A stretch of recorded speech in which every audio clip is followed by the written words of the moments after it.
Well,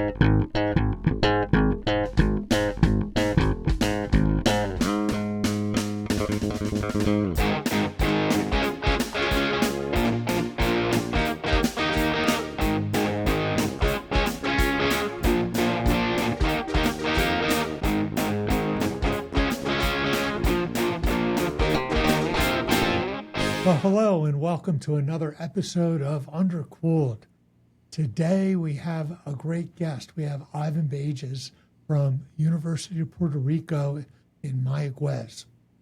And we're here talking to Ivan because although he's a material scientist, he just created a brand new undergraduate major called Sustainability Engineering, which is really awesome. So we're going to talk to him today and find out how hard it was to actually create a major in the bureaucracy of a university, why he did it, and how he's actually implementing it and what he hopes to achieve with doing that. So with that, let me introduce you to Ivan. And Ivan, why don't you tell us who you are? Where did you come from? How did you get interested in material science? Well, I'm a Puerto Rican engineer. I'm a professor at the University of Puerto Rico, Mayaguez, Engineering School, Department of Engineering Sciences and Materials. My undergrad degree is in mechanical engineering, which I did at UPR, University of Puerto Rico, also in the same school I'm teaching. And I went in to get my master's at MIT in mechanical engineering. So that was in controls, design, and automation. Then I got my PhD in the University of Florida on the same topics of mechanical engineering. So I'm a late bloomer in terms of material science. I started when I started grad school for a PhD program. I already had some interest or some concerns about people talking about what we're going to do with plastics and materials when we throw them away. So I was starting to think about design for environment and that type of thing before I started my PhD, and it's like, well, I can't find a sustainability engineering program at the moment, so I'll do what I do normally in mechanical engineering, and then I'll take some courses on the side and then change.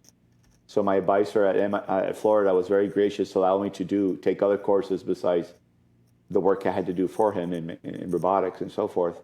So I started taking some plastics courses at the University of Florida, basic material science and plastics. So as I was starting to think, I was learning finally that you can design materials. Before, as a strict mechanical engineer, it was like, okay, pull the catalog, these are the properties, maybe select a couple things and go ahead. More like take a look at the yield point and a couple more things and that's it, go, you're good to go. I never thought much about materials until I started getting to plastics and say, we had to figure out what are we going to do with these materials that we're throwing away? So it was about, we had to make sure how do we reclaim them? And most importantly, how do we assure that the properties are going to be the same as the original product, because that is a key, especially with plastics, because all the processes you do can degrade the material.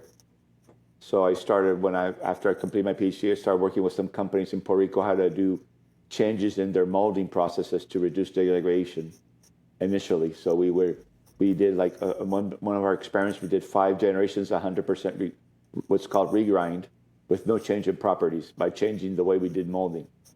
So I was getting to that part. That's how I got into material science. That's fantastic. So I'm a mechanical engineering kind of, late bloomer material science and engineering.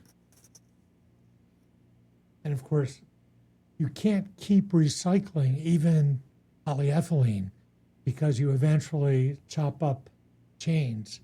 You change the number average molecular weight, which changes its TG and all these other properties. So it's hard to do, but there's actually a research effort going on in our department for making polymers that switch to allow even a thermoset to break the cross links, join the chain, turn it into like a thermoplast. Wow. And so a lot of work going on and things, but it's hard to do. It's quite challenging because plastics have all these different ways. Especially if you come from metals, which is my original formation in mechanical engineering, then you're talking about molecular weight distribution and average and melt index and TG and there's molding grade and there's extrusion grade and there's totally different. there's a wholly different set of properties that have no similar thing in metals. So Yep. so that was a learning. And by the way, I hated chemistry as an undergrad. So I was a norm, and I came back. I made my peace with chemistry when I started getting into plastics. So That's really funny because that was also my experience as an undergrad. Is my roommate freshman year took organic chemistry. I saw what that class did to him. I said, I'm never taking organic chemistry. And then, 15 years later, I said, I should probably learn how polymers work. So at the end of the day, it is something important. It's part of what we do. Yeah, Tim, that's proper. Once you figure out that you're learning something with a purpose, it makes it much more useful. And I try to teach everything I teach with a purpose. So kids figure out this is important and this is why. And I think I've learned, my experience is that makes a whole difference when you're teaching. So why did you end up at University of Puerto Rico? Are you from Puerto Rico? I'm from Puerto Rico. I'm a second generation. My parents, my dad went to school there. Most of my family's gone to school there, this engineering school. He was the first generation of engineers that were recruited by aerospace industries in California. So in '56, he moved to California, worked in the space program until 1970, worked in Apollo parachute system. And I recall that when I was a little kid, looking at Neil Armstrong walking on the moon, I said, I want to be an engineer when I was like 6 years old. We moved back to Puerto Rico in 1970, and I said, I want to be an engineer. And when I was in high school, I said, I want to be a professor in engineering. So that's why, I went to school here as undergrad, and now I'm a professor here. So that's very gratifying to me to be able to teach in the same school I went. So, and my dad after he was in aerospace, he became a professor too. So that's like the two things that my family's teaching, engineering. So I followed the family business. So what made you interested in sustainability engineering, and where did that name actually come from? Well, when we're talking about recycling of plastics, then I started figuring, okay, this is important. And I was very fortunate that when I was at University of Florida, I started taking other courses. So I took an environmental policy course, and I took a systems ecology course with this very smart person called Howard Odum, who talks about embedded energy, Emergy systems, where he ties in thermodynamics, economics, ecology, together with systems thinking. So it's a very, very radical approach. And that blew my mind. I could understand everything was connected. That was like an awakening for me.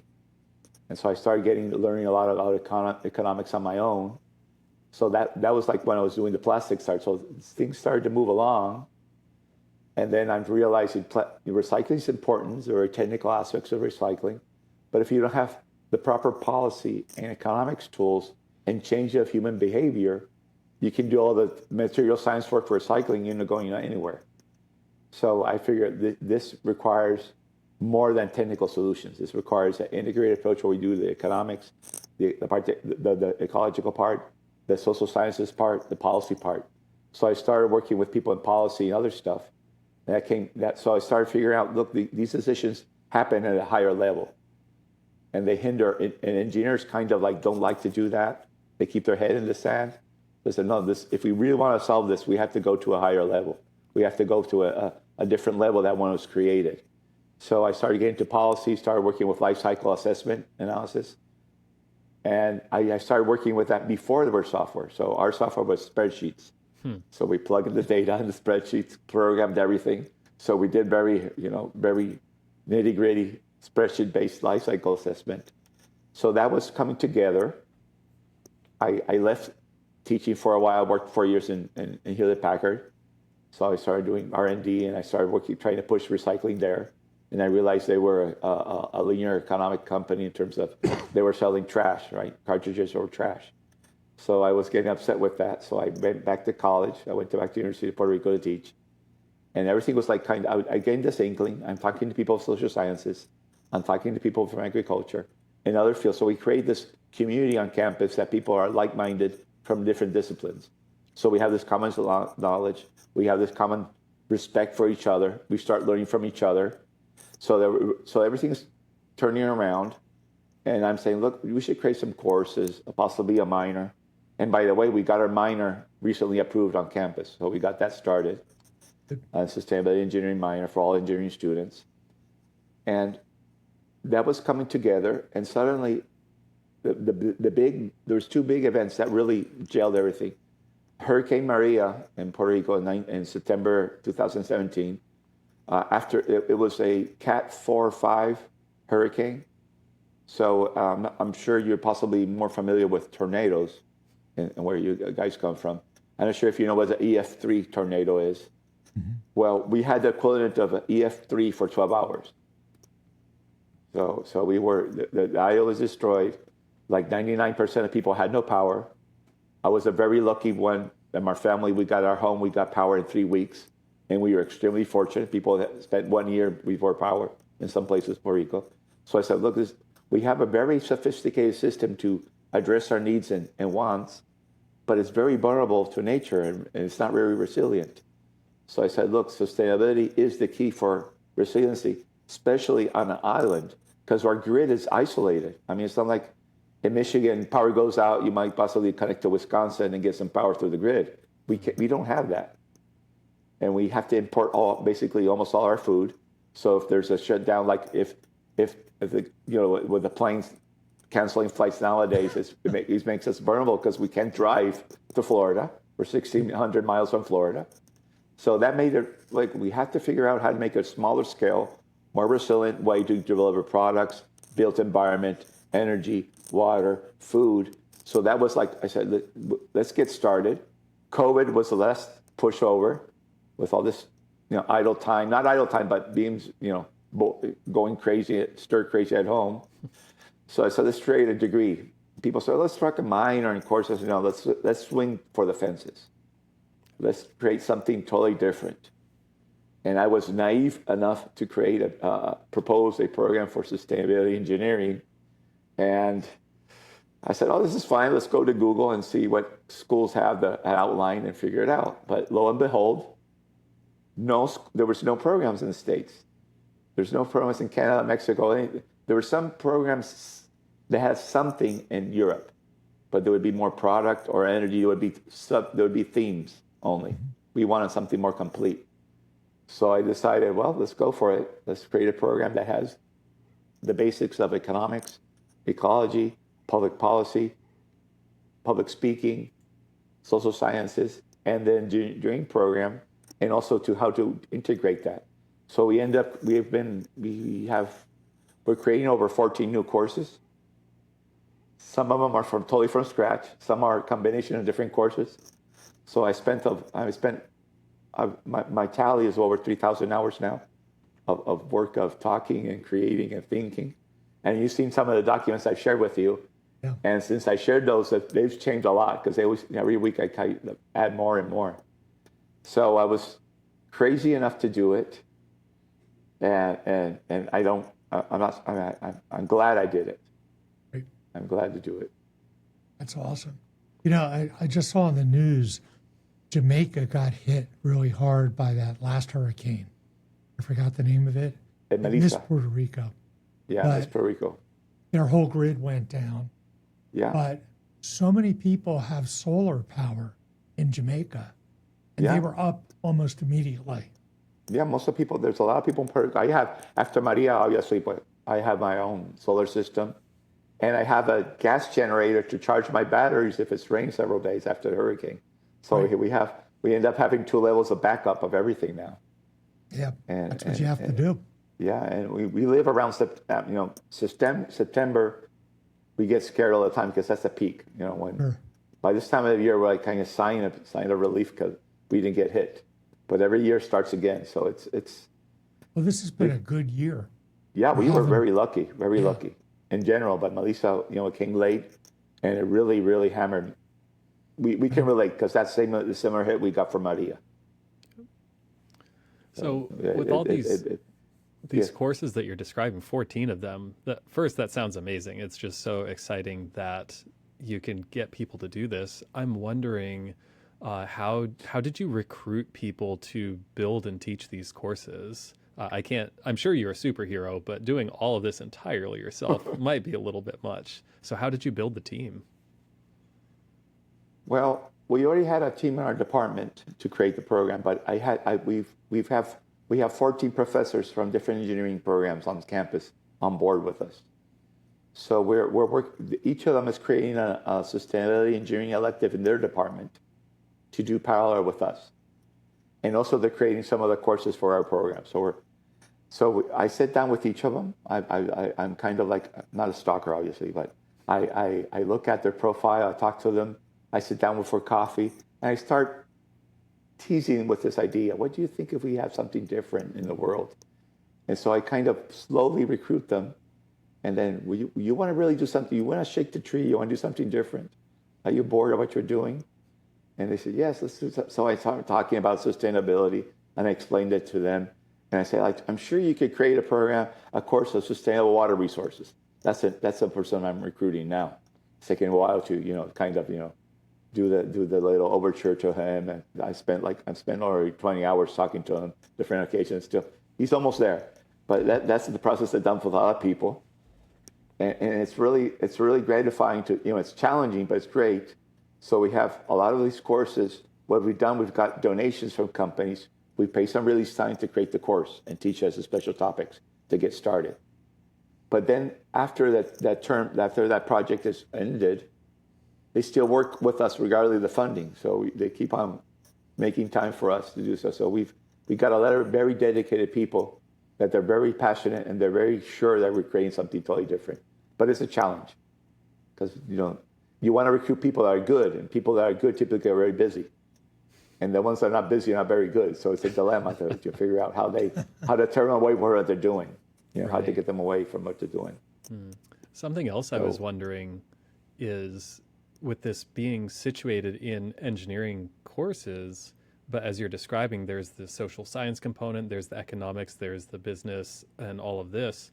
Have you had difficulties getting people to want to teach this content who kind of, as you were saying before, are the head in the sand engineers of, oh, I'm just here to do technical work, I can't possibly teach sociology? Well, we've been very successful to have a team that they learn from the others. So it's curious because the typical paradigm I've found is that people from arts and sciences, or sociology and other stuff, think about engineers like these cold people that they're destroying the earth, right? So that's like the stereotype. And we're thinking about all these people are just have the head in the clouds and never think about anything practical. So you have these typical two camps of thought, schools of thought. And we bridge that because the people from social sciences are learning from us and we're learning from them. Case in point, we have a course that's called Design Anthropology, which is where they use anthropology techniques to study communities of users to figure out how to design for people. So I sat down with an anthropology professor. I explained the design part to him. He explained the part anthropology, and he created the course. I helped him a little bit, give him feedback, but he really got into it. He learned the stuff on his own, the design part, and he created this wonderful course we're going to be teaching. And he's going to be teaching me how to teach it later, so we can have two of us teaching it. So we're becoming a community of teaching each other, learning each other. So that's a difficult. So right now, the people from social sciences want to do more with us now because I talk to them and they're all psyched. Why don't you close this course of ours or this course of ours? And the end, Tim, the exit, the final end game of our approach is create the School of Sustainability, where we have bachelors in engineering and science, agricultural sciences, business, economics, social sciences, architecture, planning. So I am talking to people in all these different departments to start creating. We're the first ones, but we're trying to get everybody on board. So that's going to create and we're talking about domains. We're not talking about disciplines. We're talking about domain is like something, it's like an issue. So we're doing what's called a domain-based type of program versus a discipline. And that helps to reduce the barriers also. But it's a transition. Because everybody wants to, do their own thing, do the discipline. If they're tenure track, you have to publish in that area. You have to teach your courses in that area. So that takes a little bit of talking to the bosses to get them work with us. It's interesting. We have a School of Sustainability at Michigan, the Graham School of Sustainability, but it grew out of our forestry school, and it's not connected with the engineering school the way it should be. And there are problems. And so I think it's amazing that you're thinking of creating one. where engineering is a core pillar of the entire endeavor. Because I imagine a lot of the existing sustainability schools are much more like ours at Michigan. Yes, That yes, came out that's of an correct. That's agricultural correct. program, Yes, forestry. So they have a lot of public policy, they have a lot of economics, but not as much science. and like Arizona State University formed the first school of sustainability in 2006, and they have programs in social sciences, agriculture, and sciences, but they don't have an engineering program. Right. So we're talking to them, see if they can, if they're convinced. And our idea is to share our program with everybody. So hopefully people start adopting it too, because we want to create. That's where we're with the Engineering One Planet community. We're working with other schools, and right now, Steve, we're working on creating a first version of the body of knowledge, so we can start standardizing what a sustainability engineer is going to be doing for industry. Yeah, And a big component of our work is from day one, we created a stakeholder advisory board, not an industrial stakeholder, because we have NGOs, government, and industry giving us feedback to make sure that we are hitting what they need. So they're working with us to create the program, which I think is very unique, have the people who are going to employ our kids participating in the process of deciding what is the content of the courses. that's really important. So, what was the role of your administration? Sometimes administration can actually destroy grassroots efforts. But it sounds like your administration has not been a roadblock at all to you, or maybe it has. What's been their role? Because they can also help. Well, when we talk about sustainable engineering, we do have to know that a lot of people are not going to believe in it because they don't understand the concept. So you have to become a very effective communicator, a very good public speaker, a good salesperson. And ironically, when I was in college, I was extremely shy. I didn't like to talk in public. I hated the idea of selling things. So I had to, as a material science, I came to it later on in life. But our administration was not very supportive. And I can understand. So they had to make sure that we're a public school. We have to make sure that we spend our resources on something that's employable. That's something that could be worthwhile. So they didn't support us, but they were kind of putting a little bit of roadblocks in the way. So we knew that from the beginning that was going to happen. We were very convinced that. So we designed a grassroots strategy with industry and stakeholder support with money. So we got a lot. We got $150,000 seed money to start creating courses and doing stuff from Microsoft, Amgen, Bacardi, and other companies. So they're very. We have in Puerto Rico. We have a very strong medical devices industry. So we have Medtronic, Boston Scientific, and they're all in together with us. And actually, what I do is I give them a one-day boot camp of sustainability on their site for free. I just said, well, just pay lunch and coffee and water. I'm there. So that builds a lot of trust and a lot of buy-in. So they're willing to work with us. To give you a sense of the buy-in, we had for the minor, we had a NSF grant of $500,000, but we had a little detail in the name of the proposal. I had said DEI in the proposal too. So God knows what happened. So we had 2 weeks before our summer camp, our third session of summer camp, third year was to start. They cut their funding. So we have all this. We had 20 students invited to the summer camp. We had everything. We had no money. So I sent an email to the members of the stakeholder advisory board, and that afternoon I already had $12,000 assigned to us to get the camp through. So that's when we do that, and when we have people from industry talking to our administration directly, saying this is very important, and now when we got the minor, everybody's on board now. Everybody wants to, I post things on LinkedIn, and they repost them instantly. So before they didn't even acknowledge us, now so that's good. I mean, and I understand they have to be rigorous to make sure we don't, anything new has to go through. So that's a challenge because there's not like, there's 10,000 sustainability programs in the world to look at. If I want an aerospace program, there's several ones, or I want a nuclear engineering, there's several ones. But this is kind of hard. But it's been fun. It's been challenging. It's been frustrating. But I believe that success is the best revenge. Yep. So when you get there, like and people, so people now really, and one of the funny things about the minor, we have to do several committee processes. We have to do the department, the school, and the whole campus. There's different committees. So the funny thing is, we're under the engineering, the School of Engineering faculty meeting with the whole School of Engineering professors there.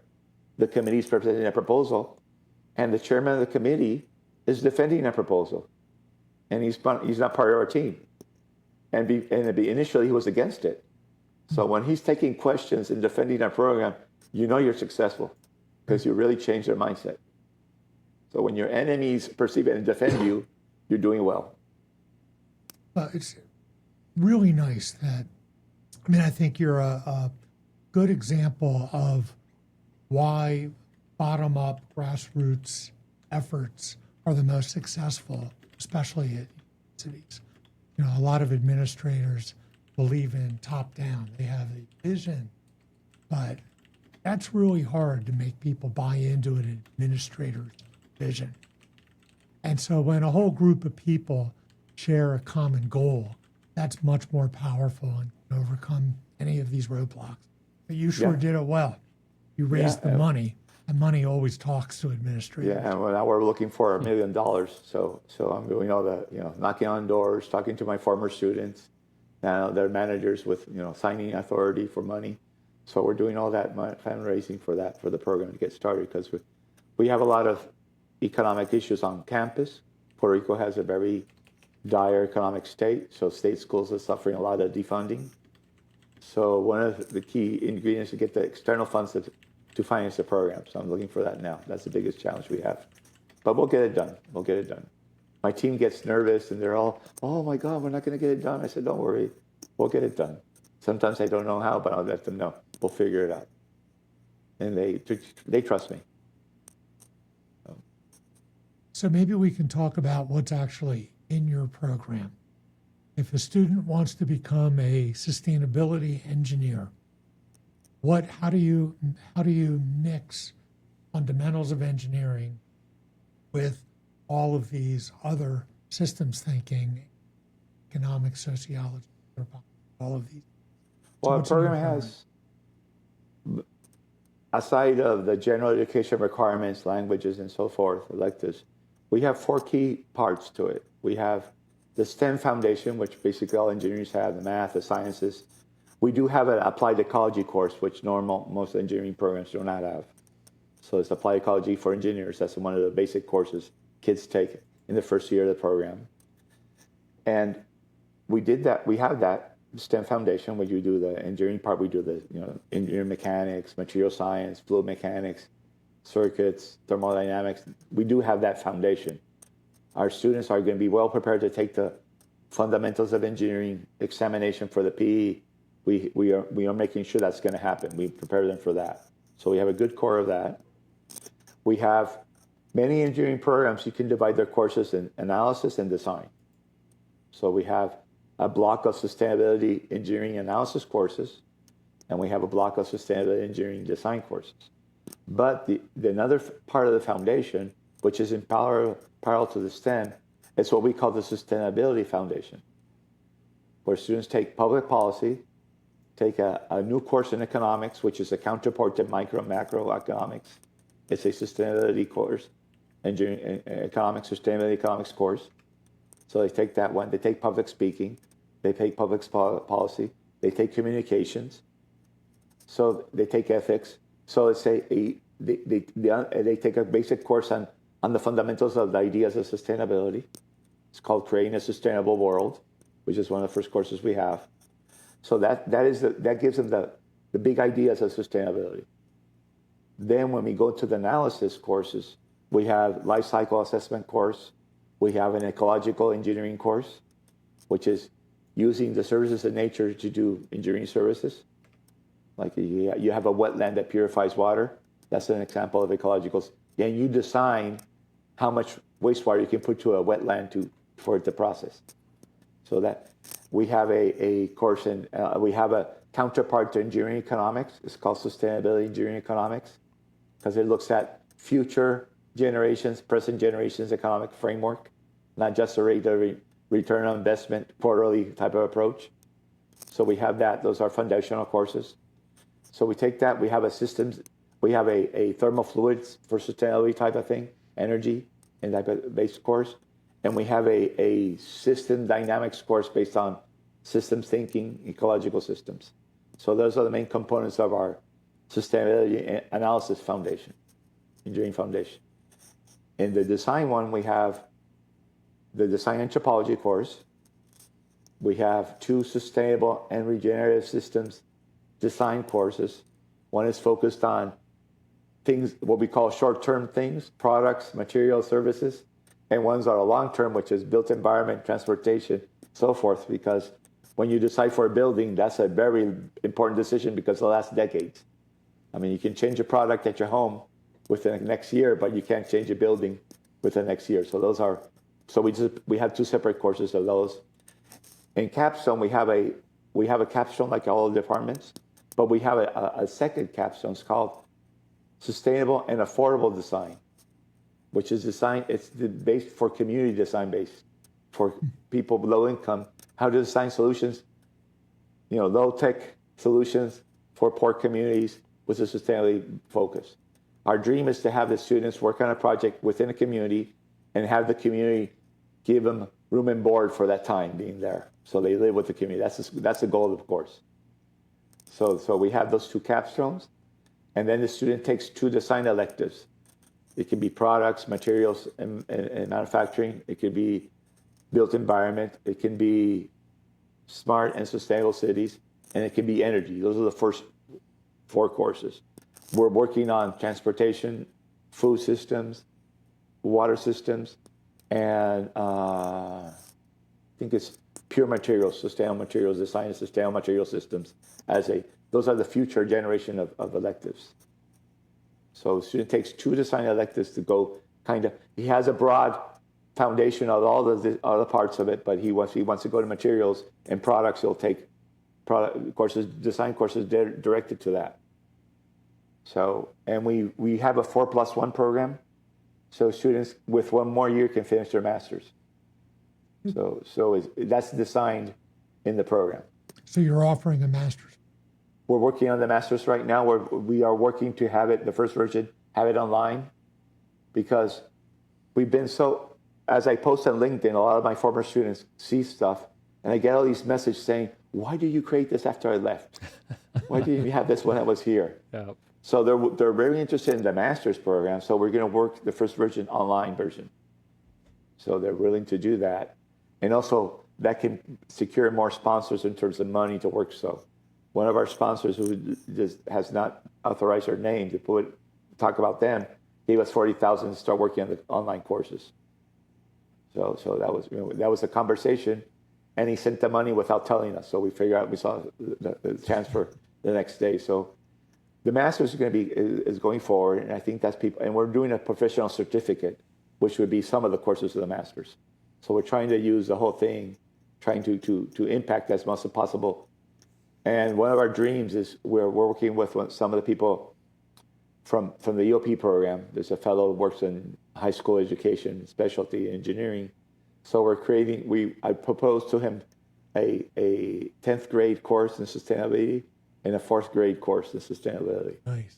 Wow. So we're working on trying that. So we're trying to go downward, sideways, upward industry. So we're busy. So you mentioned EOP. I'm not sure all of our listeners know what that is. It's a great program, and that's how I met Steve in one of the convenings. EOP stands for Engineering One Planet, which has worked very hard and very smart in creating a framework of how to insert sustainability in engineering education. And it's a evolving framework. Steve and I have talked about how can we make even better the part of the materials. We both share the same concerns about how to make it better. I think they have a good start, but I think we can build more. And they've been sponsored by the Lemison Foundation, so they're very gracious to sponsor, give grants to schools, pay for our travel for the convenings and so forth. And I'm in several committees in the EOP convening, and we're working, as I said, on the body of knowledge paper for the ASCE to get started, to start talking about what is the definition of sustainable engineering. And we came up with a really cool one, and I'd like to share with you guys. If you look at a traditional ABIT type of definition, is engineers are people that take materials and resources from the earth, applying math, using math, sciences, engineering to transform them for the benefit of mankind. That's the typical engineering. We include math, sciences, social sciences, ecology, public policy in our scope. We talk about for the present and future generations. We use, instead of benefit, we use well-being of humanity in balance with the biosphere. So that's our definition of sustainable engineering. It has to be in balance with the earth, and it has to think of this generation and next generation. So those are two different characteristics from the traditional engineering mindset. Yeah, far more inclusive. I thought it was interesting that Michael Milligan, who's the CEO of ABET, actually stood up at the last EOP convening and said, the name Engineering for One Planet is not very inclusive. Yeah. And he had a good point. Yeah. I mean, it's evolving. I mean, I think they're in the right track, but I think it's flexible enough to start making it wider and wider.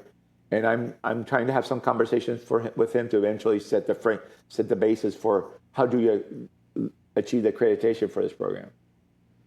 And that was going to be my next question.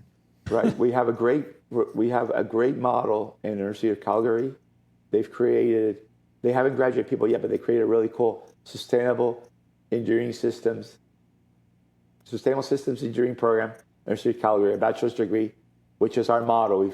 We created our own. We found out about this one. We've been doing benchmarking. We're pretty close to what they're doing. And they are accredited by the equivalent of ABIT of Canada. Yeah, and they've been very gracious to share everything with us. I don't see why you couldn't be accredited. Just criteria is not that difficult.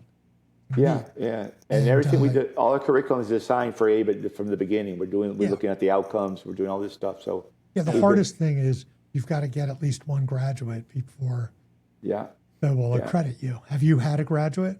No, we still haven't started the program. With the bachelor's going to be a start. The first class is going to be admitted in 2027, hopefully. Okay.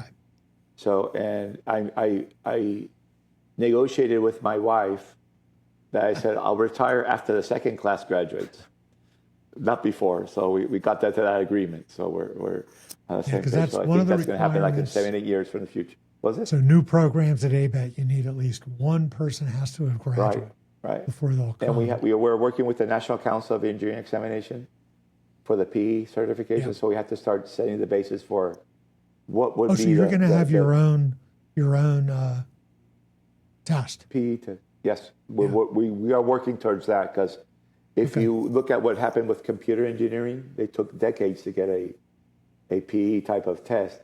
And many of them who want to get a PE would take the electrical engineering PE examination, which you had to study a lot on their own to be able to meet the knowledge for that. And software engineering doesn't have an exam. Which society would do the accreditation? Would you have ASCE do it? Well, that's what we're talking about too. We're looking at it, but possibly, and that's part of one of the committees I am working with the EOP is what we call that we're talking about. You were in the committee. We're talking about the sunset. I talked about sunrise, how to evolve into something else, and possibly we're looking at how would be a society be created around engineering society around this type of program. Well, possibly more than an engineering society because it has to be more conclusive. Right. But yes, we had to figure it out. And possibly one of the models we've been talking, that's nothing decided by the committee, is like be embedded in all the different engineering societies and have a small group that kind of keeps everything together, is the custodian of the materials and the way the things are going, but work with the others because it has to be embedded in all engineering programs. Right. Sustainability cannot be a separate discipline. Well, when I look at your program from the documents you sent, you're probably closest to mechanical engineering. No surprise, that's your background. But it's like you've taken the core of mechanical engineering and you've made substitutions, you've made hybrid courses to include all this other stuff. Is that a correct assessment? It's based. It has a very strong engineering sciences basis because of the department I work in. We're a service department. We don't have a bachelor's at the moment. We teach all the basic engineering courses for all the faculty. So mechanical engineering students, civil engineering students, electrical, take the foundational courses with us. So we have a great team of professors that teach those courses. So we want to make sure. What department are you in? It's called Engineering Sciences and Materials. We have a master's in material science, but we don't have a bachelor's in material science. Okay. So that evolved to that. So that's why it has a strong mechanical, civil type of engineering sciences. And that's being challenged by different people. And we are submitting it to the challenge to make sure if you want to change it or not. And possibly there'll be a couple of tracks within that core. So possibly some people might want to go through material science and mechanics and materials, more solid type of thing. And others might want to go thermodynamics and fluids to do more energy things. So but to start out, since we have that core of people teaching that, we'll start with the first version as it's in the document. But we're looking at the next couple of years, make some major changes in some of the courses. Like the engineering, mathematics, and sciences. We're looking at an approach that it's an integrated approach that teaches the math and the physics together with an engineering science, which is, if you go to Odum College in Massachusetts, they have that approach. They have 3 courses where they integrate physics and math together. Kids do the experiments, do the modeling, they learn the physics and do the math. So we're looking at that as the next generation. So there's like 3 courses we're going to create, but it was too much courses to create them from the beginning. We have enough as it is, so we didn't want to rock the boat so much at the beginning. But I feel like a really important benefit of this integrated approach is that students learn to not compartmentalize their knowledge so much that students will think, I learned this in chemistry. Yeah. I learned this in physics. Those are different worlds. No, of course they're the same world. And teaching them together, teaching the economics in the engineering class, you can't actually separate those things in reality. So why should we teach them separately? I think it makes complete sense. And it's even better for accreditation purposes because you go to ABET and you're saying, look at all of the accreditation criteria. We're doing all of these things. In one course. Yeah, yes, I agree with you. That's a very good point. That was something that's obvious to me, but I didn't comment. So you coming from outside of our program has made an excellent comment about that. I mean, if you do integrated, you learn with a purpose. Right. So if you do the math and physics together, you understand why calculus is needed. And actually, a lot of calculus was initially developed for mechanics, right? So they separated it because it's easier to teach. It's easier to figure out. It's easier to, but we do a disservice by making the world by disciplines because the real problems of the world are not disciplines. So we take engineers from their disciplines and then we put them in the same box and say, learn to work together. And that is challenging. But if they work together from the beginning, one thing we're trying to figure out is that the first year, at least the first year, have the same cohorts taking the same classes together.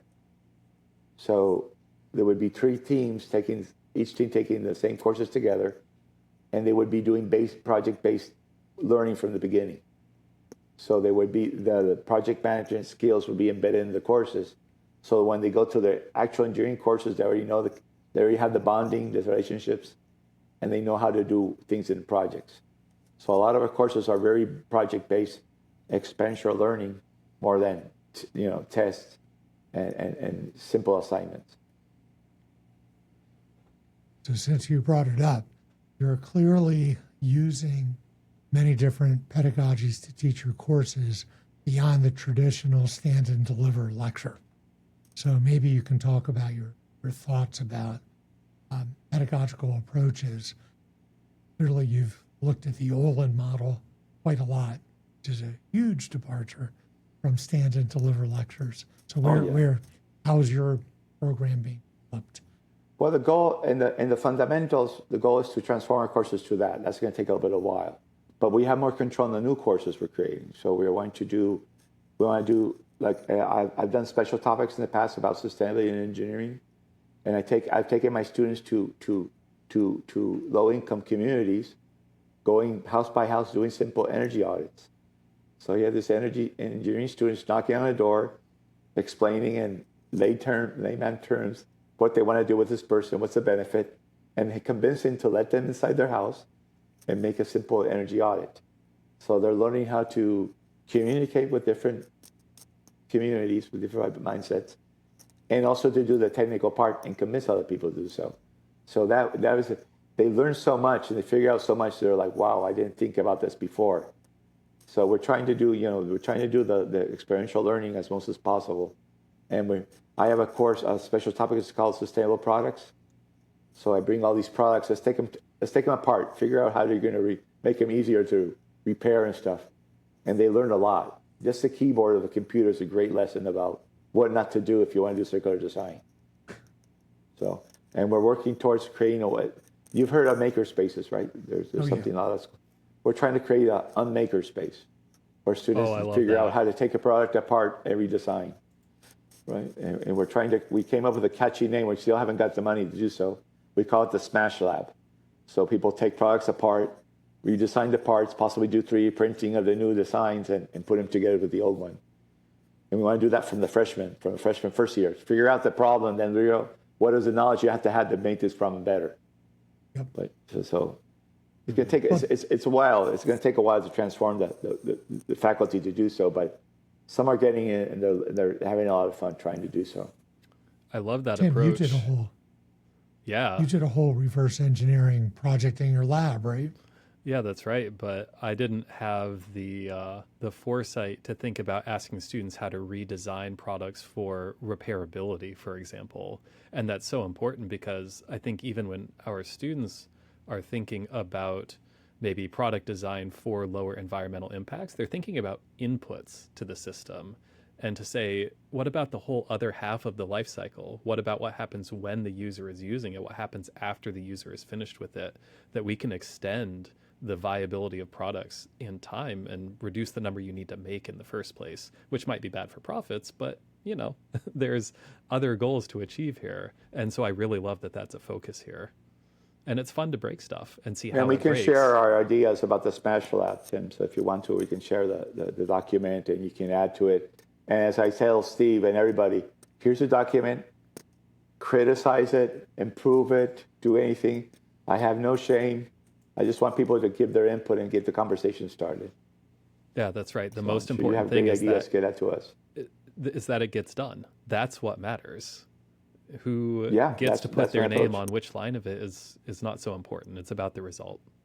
For me, it's about leaving the program, leaving legacy. It's not about putting names on things. It's about having kids or have you graduate out and making a difference. That's the most important part of what we're doing. Yeah, how do you put tools in your students' hands that will actually allow them to change the world, actually allow them to make massive impacts in sustainability? And so that's kind of why I was so upset when I saw in the EOP framework they only had materials selection, which is like important, but it's such a tiny part. It's through There's so much materials more design. to be done there. Yes. And we have to talk about that. We have to talk to you guys to figure out what would be the next generation of that part. There's so much things to do there. Because you're talking, we've conversed a lot about stuff you've seen you doing that would be great for them. What you have to start talking to people about materials is a material is a design by itself. Yes. It's not like my approach before, which is like pull off the shelf and that's it. But by understanding the fundamentals of thermodynamics and kinetics structure, it gives you access to this toolkit to make things that never existed before. That might be easier to recycle. That might be easier to process, reduce CO2 load. And because we use materials in everything, a small thing over here can have a massive impact on our climate.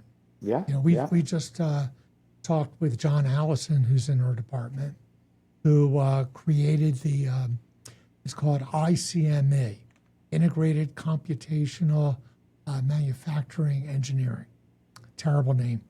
But basically, they predict through computer code what the phases of material, the grain structure, the defect structure, all of the material properties, solidify aluminum so that they can design a mold for an engine block to allow a company like Ford to reduce their costs massively by hundreds of millions of dollars by reducing the number of cycles, design, build, test. And that allows them to use a material like aluminum that's 7-8 times as expensive as cast iron, but now they can do it economically and lightweight an entire fleet. And that has a huge influence on lightweighting vehicles. Yes. And Emissions, less vulnerable to foreign fuels, and so Right. there's a lot of implications that people don't think about. yeah. And I'm just thinking about your course you just described.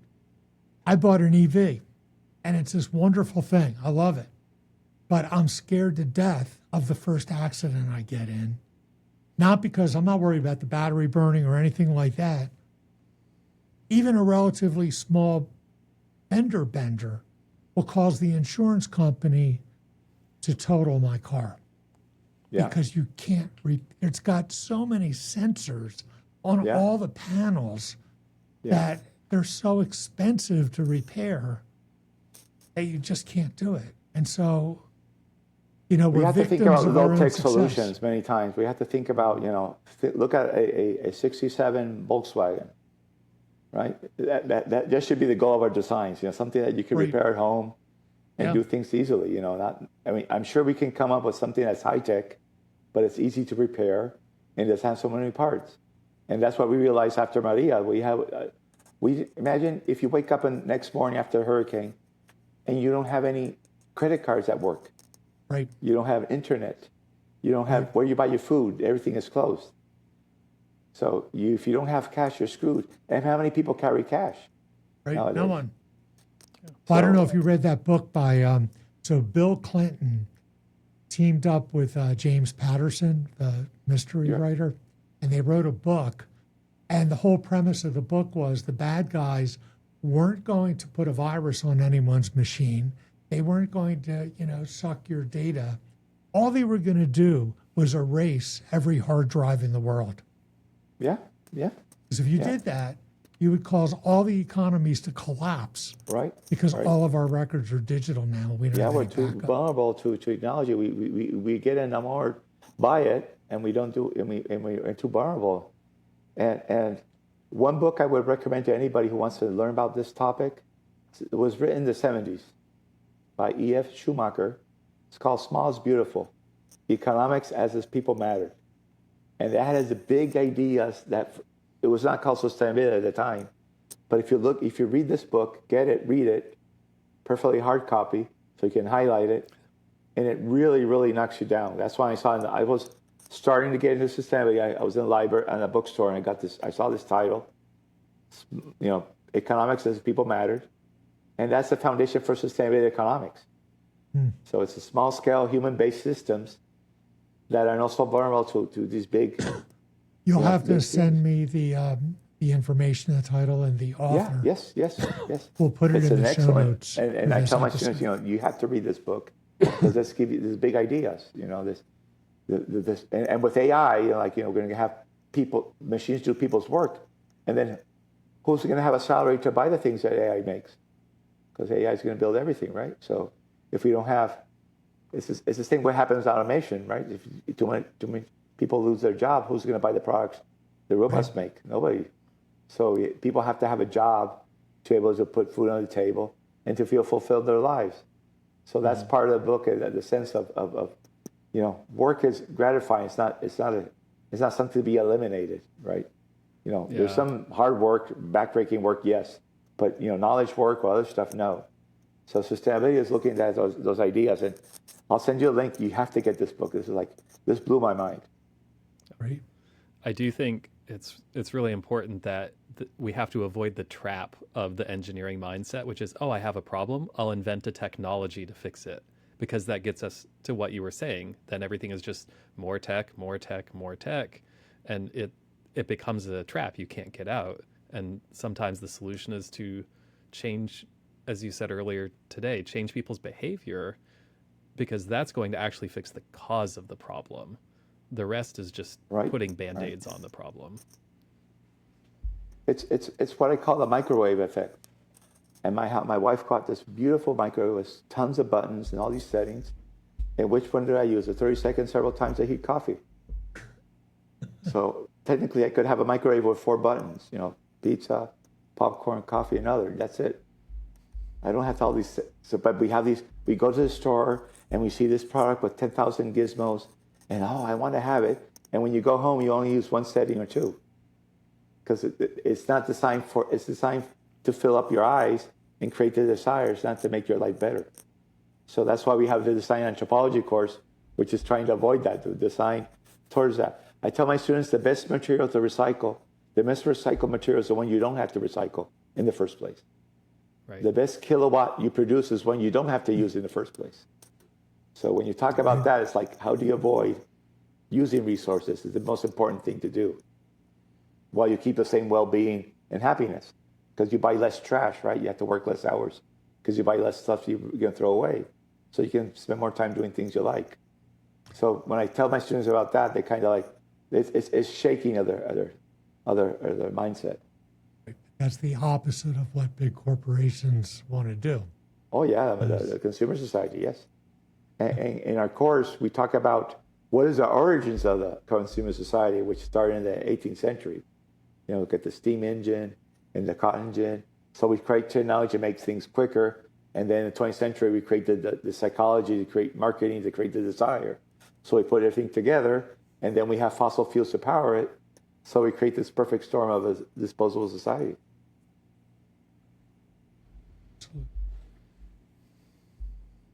So is there anything else that you'd like to talk about your program? Things that are unique to it, or things you'd like other people to know? Well, we would like to, if people are interested, get in contact with us. We'll share our documents.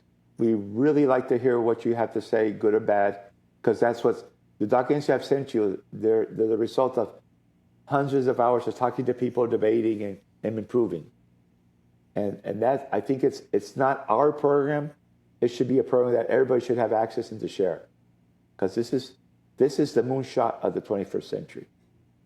This is the biggest problem we have. We're not sustainable. And if we want to have our kids and grandkids to have a future, we really have to rethink the way we make products. Because when we're talking about fossil fuels nowadays, let's suppose we go to all our batteries and so forth, then we're going to start sending our troops to countries that have lithium and cobalt instead of oil. So we're going from one material to another, and we're sending kids to fight for materials. That's pitiful. So we have to figure out, let's not do that. So I think this is part of that change. We have to get it done quick. There's no time to wait. So that's why we're working so hard to get it done, to share with everybody, to jumpstart the process, not go through the typical development, publish, people trickle down. No, we have to shake the tree. We have to do a shortcut. We have to create disruption. And that's our goal, to do. And we'll make mistakes, we'll stumble, but we have to be moving towards this goal.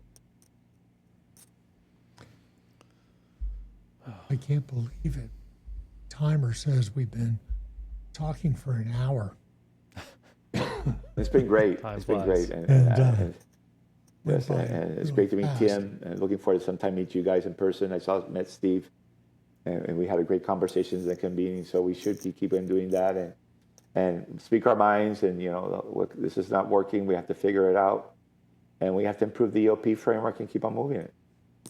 And, of course, what Tim and I are trying to do are build resources to give to other instructors, mainly inspirational, of people who've had major impact on sustainability. Students could watch a little clip of somebody to inspire them to work really hard, because sometimes it's very difficult for a student to look at a problem that looks insurmountable and realize that as humans, we can actually solve these problems. Yeah. And so if we have examples of people who have done this, like John Allison, and I had him speak for a minute, explaining it was through the study of the fundamentals of material science, thermodynamics, kinetics, right? Those scientific fundamentals that he was able to achieve, all the success and light weighting he's done. And now he's working with a company in Norway where they're trying to find ways to recycle aluminum for some of the very large casting companies like Ford are trying to make to, again, save a lot of energy, get the CO2 content. But because of the scale of these problems, it's going to have a massive impact on sustainability by designing these new materials, processing techniques, and using new materials, taking, recognizing that, yes, you get iron in aluminum, which you don't always want, but how do you live with that? How do you use that? So you use the recycled content to make parts that are just as good or better as they did with virgin aluminum, which is very energy expensive to make. So, so is there anything that you'd like to leave us with, a short little thing that a student be able to listen to that might have an impact on one of your own courses or one that some of your colleagues are teaching? Well, my guess is you'd want to talk a little bit about systems approach, anthropology. Yes, it's fun to think about engineers learning about anthropology, but it's great to see that they adopt it really quick and get the mindset. We had a student who took the sustainable products as a special topic with us, very smart kid from mechanical engineering. He went to an interview, a job fair, and this company started talking to him, so he knew the lingo about sustainability and life cycle and the systems thinking mindset. So he got an internship with Estée Lauder, the company that does cosmetics and perfumes, in Manhattan for the summer. So he got a paid internship in Manhattan with apartment included for the summer. He graduated, he got a job with them doing sustainable packaging.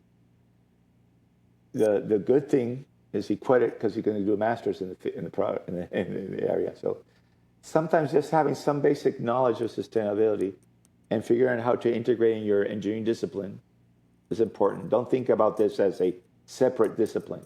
This is more a mindset that should be embedded in all engineering. And that's really a very marketable skill. Companies are poaching sustainability professionals from each other. That's the information I have from the field. They're looking how to train them. So if you have a little bit of sustainability skills, you really have a edge a lot of people.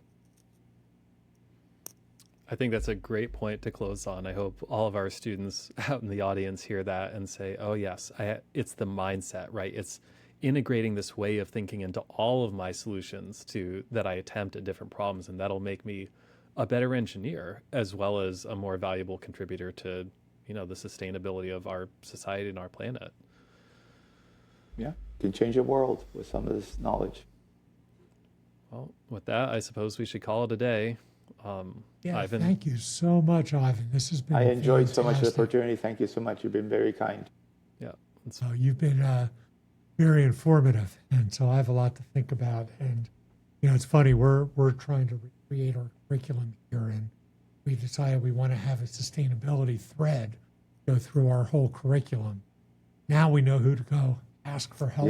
Yeah, that's right. And I don't know the answers, but I'll try to come up with it, and we'll learn together. We'll trip and stumble and figure it out together. But we'll do things instead of just thinking about what it might be like to do something. Yeah, my grandmother used to say that she would rest when she died, and she lived until 103. So I'm taking her advice very closely to spend a lot of time here. Very good. So you're just middle-aged. Yeah, just coming out of puberty based on her age.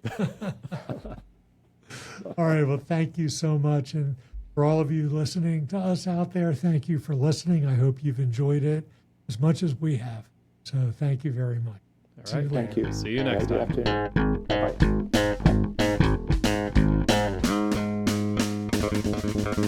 Bye.